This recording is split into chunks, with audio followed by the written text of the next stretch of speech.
திருப்பதி ஏழுமலையானுக்கு ஒவ்வொரு ஆண்டும் பங்குனி மாதம் வசந்த உற்சவம் நடைபெறுவது வழக்கம்.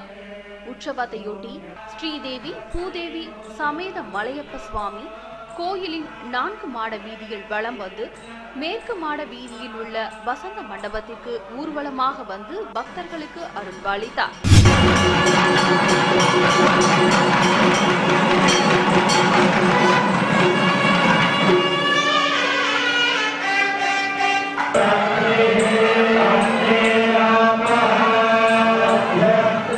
வசந்த உற்சவத்தையொட்டி திருப்பதியில் கல்யாண உற்சவம், ஊஞ்சல் சேவை, அர்ச்சித சேவை, சகஸ்கர தீப அலங்கார சேவைகளை தேவஸ்தானம் ரத்து செய்துள்ளது குறிப்பிடத்தக்கது.